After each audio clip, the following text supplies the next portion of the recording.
back to my channel. It is Drew here from Lone Fox, and today I have a video talking all about small apartments. And I personally am one that is very, very well nursed with small apartments because I've lived in multiple small apartments. I actually did have one big apartment, so I can't say I lived in them my whole life. But I have been living in the Los Angeles area for about 6.5 years now, which is kind of a long time.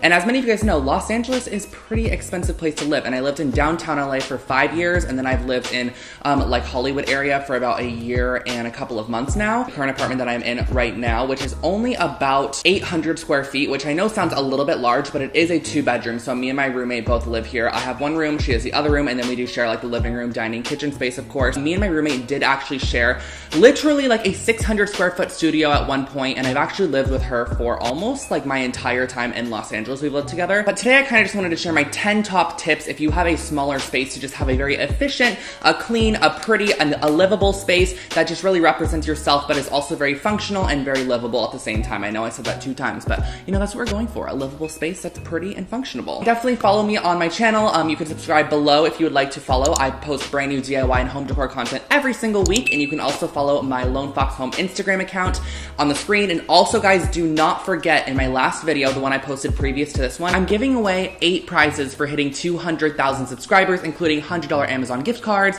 custom DIY projects, a lot of really fun stuff. So if you have not seen that video yet, I'll put a card somewhere up on the screen above for you guys, and also I will link it in the description box below because you need to take a check at that one. Okay, but enough rambling on. Let's get into these 10 hacks if you have a small space and you want to make it feel bigger, look bigger. Those sound dirty, but let's just get into this. I'm going in full force with the first one because this is probably my biggest tip for someone that has a small apartment, and that is to elevate your bed. I was in college, I learned that I got bed risers under my bed. I was able to store so much under your bed. Your bed is an area where you can literally put whatever junk you want under there and nobody's going to see it, especially if you have like either a bed skirt or just a really long duvet that covers it. But the reason for this is that you can put either bed risers or just get a bed that is elevated. I personally have a platform bed, so my bed kind of just goes up like this and then back down. And also keep in mind that if you don't have something like that, you can get bed risers, which give you an instant like 8 inches of additional space under your bed. This is a great space for storing anything like suitcases, luggage, and keep in mind, if you do store suitcases under your bed, you can also put more junk in them. Throw it in a suitcase and put it under your bed because no one knows where to put a suitcase in a small apartment. The underbed space is very, very key when you have a small space. Get it off the floor and organize underneath. Now what we want to do is build upwards. And what does that mean exactly? That is to use your vertical space to your advantage. So as you can see behind me, I have a really large gallery wall. This isn't very key for every single small apartment, but I do have space for a gallery wall in my personal apartment. First, what that does is when you walk into someone's space, instantly it draws your eye from the floor to the ceiling because there's a lot of stuff to look at, and it makes your apartment just appear a lot bigger. In my own bedroom, I actually have a full IKEA shelving system in front of my bed, and I use this space to my advantage to store a lot of my decorative accessories and a lot of stuff. Now mine exactly isn't super organized or clean. I kind of have a lot more stuff than the typical person would that's living in their space because I don't have a storage room or an office to put all of these additional items in. So I like to keep these for styling purposes. But building upwards definitely maximizes the amount that you can put on your walls. You can have organizational systems on your walls, wall shelves to hold additional things like books, decor, knickknacks, bits and bobs, whatever you want to put on those. Think about how you can use the space above your TV. What can you put up there? What can you use the space above the door for? What can you use the space above your kitchen cabinets for? There's lots of room for using the space upwards that you might not think about. When you're out purchasing furniture, if you do have furniture, try to think about getting more lighter toned furniture as opposed to darker furniture, because what that does in the space is it instantly brightens it up and actually bounces color and reflects it off of furniture pieces that are brighter from the actual daylight, and then it kind of bounces off the wall and it gives you a whole little bright environment. My first apartment with my roommate, we really wanted to maximize the seating area because we always had people over, but it was also very dark, so we actually got 3 white leather couches, which at the time were not the cutest, but on a college budget, you know, those were okay, and they actually added a little bit more life to the apartment and the space, because when you do have darker furniture, it tends to sort of absorb light and make your space look a little bit more dreary and drab if you do not have a lot of natural light to start with. When you're in need for a new couch, think about getting a lighter color as opposed to a darker one if you are in a smaller space situation. This fourth one kind of goes back to the last one about reflecting light, and that is just to put mirrors in your space. Mirrors are amazing. Having reflective elements definitely give a lot more light to your space as well. Mirrors bounce back light everywhere, so when you do have a lot of them in a smaller space, you get a little bit more of a brighter environment. And I personally just think mirrors open up a space so much more and they make it appear a lot bigger. I don't know if you guys have walked into like a restaurant before or a store before where that whole back wall is mirrors and you're like, wow, this store is humongous. And then you end up walking to the mirror and you're like, wow, this is actually just a mirror. I've done that so many times, and you can do that with your space as well. So having a really, really large like IKEA floor mirror on one wall, even just a wall mirror is great to have on the wall. So a circular wall mirror, I think that adds a nice little kind of round element to a space.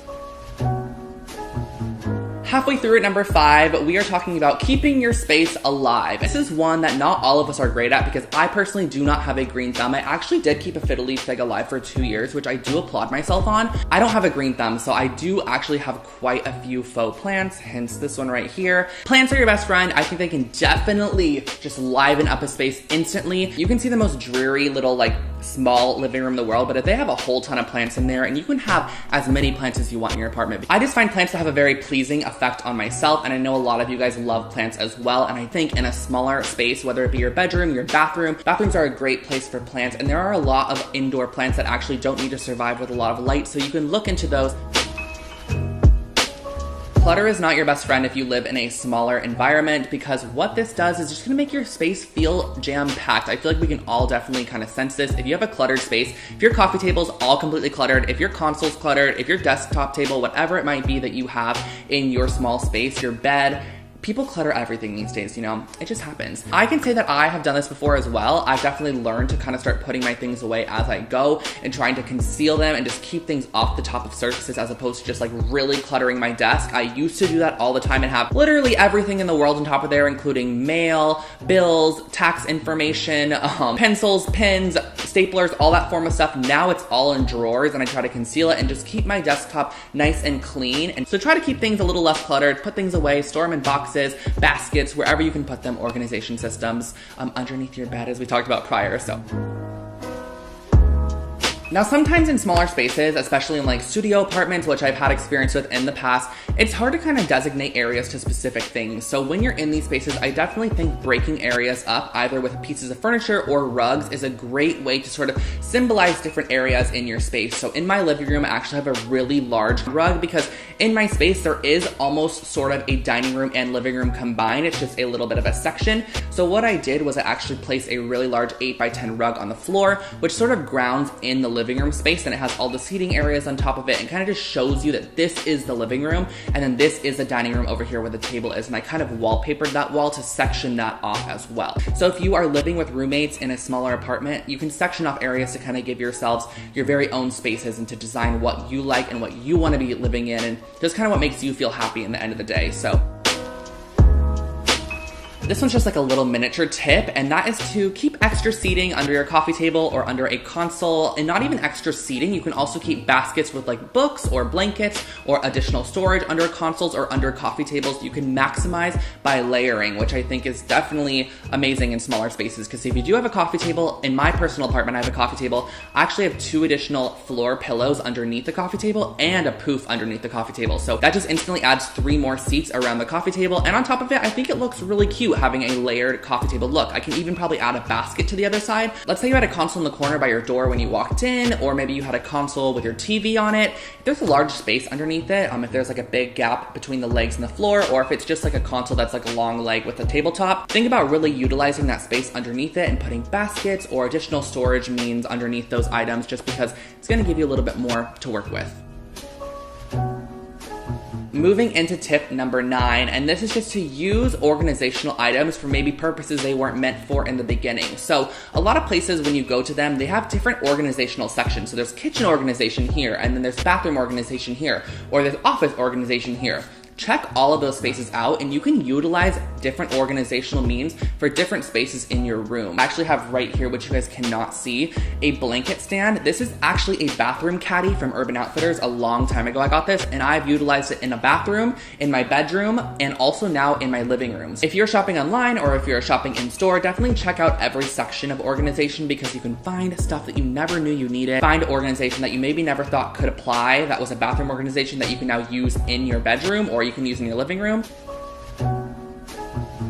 And then the last tip just adds life to the space. This is number 10, and that is to add texture. I think this is really, really key for anybody that has a smaller space, because sometimes it can feel very flat. And I think that a great way to add texture is with your furniture and your textiles, your pillows. As you can see here, I have a really nice macrame pillow that has a whole ton of texture in it. I also have a leather couch, which adds another form of texture. I have a braided woven rug on the floor. I have a marble coffee table. I have a vintage wood box on top of the marble coffee table. And then on top of that, I have a shearling chair over here.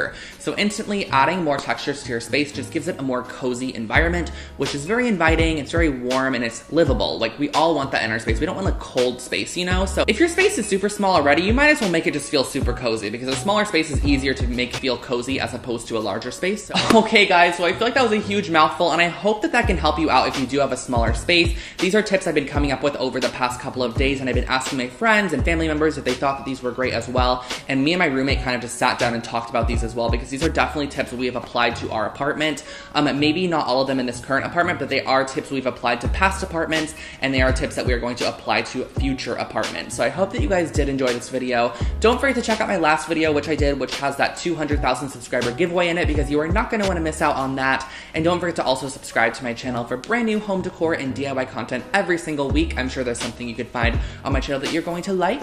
And without further ado, I think I will catch you guys all in the next one. Have an amazing day. Give this video a thumbs up and let me know which tip was your favorite in the comment section below. That was a lot, and I will let you go now for that. So have an amazing day. Bye guys.